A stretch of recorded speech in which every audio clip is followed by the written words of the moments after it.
January in Copenhagen should be the cold climate wine festival, and I'm not dressed to be outside, but I wanted to introduce this wonderful festival where the New York State Wine and Grape Foundation has brought, over 30 wines, 40 wines from the Finger Lakes, and we've been showing them today. I did a master class yesterday highlighting vinifera grown in the Finger Lakes versus hybrids grown in the Finger Lakes. We had a wonderful master class, sold out with 40 guests, and we're having a great day. Trade day today. Yesterday we had some consumers in the evening, and I'll tell you what, the enthusiasm and interest in New York State wines is fierce. We thought we were going to run out of wine yesterday. It's a really great energy in there. We've got representatives of wineries, a huge amount from Germany. We've got Poland, you've got Denmark, you've got Japan, you've got Belgium. The list goes on and on. The best of cool and cold climate viticulture. So let's go in and check it out.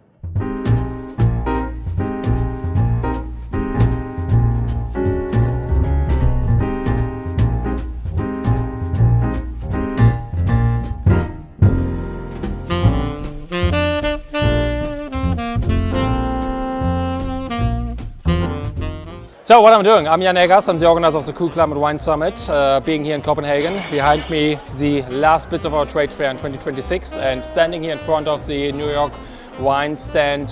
So happy to have you here, guys.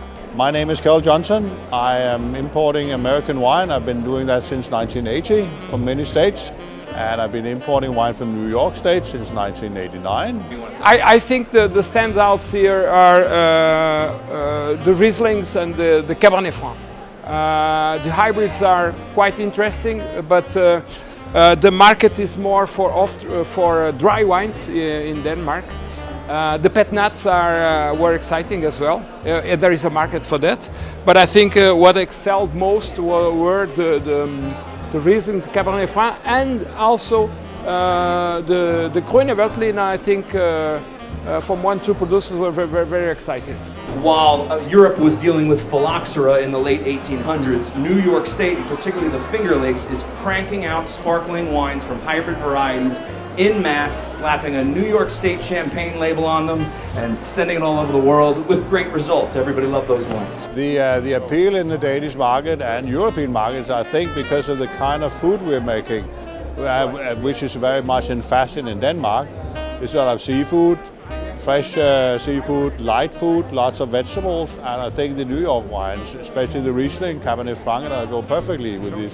I mean, there are cool climate countries, clearly. Denmark we have here, Poland and Sweden and so on and so forth, but then there are cool climate regions, and naturally New York, upstate New York, is one of the classic cool climate regions when it comes to the United States, probably one of the only ones. So for me it was very important to show a broad portfolio of cool climate wines, and New York wines definitely play a role in that. We also like it because the alcohol level is quite not low, but it's really a nice kind of thing, and it goes really well with the Danish cooking at the moment.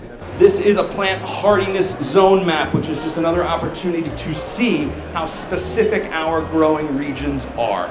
Okay? Obviously, as we get into green and yellow, you have your warmest temperatures, and you can see that lake has a huge effect pouring right into the Finger Lakes region. Long Island with our warmest, Hudson Valley coming up that way. These are really specific, unique terroirs and places here. But for me it was a great surprise to find these wines and to taste them and to introduce them to the fair publicum, because actually I think they have a kind of X factor. They are different. They reflect the microclimate from Finger Lakes, and there is a great diversity which we can explore with great pleasure. And Danes love New York, so why not? How's everybody doing?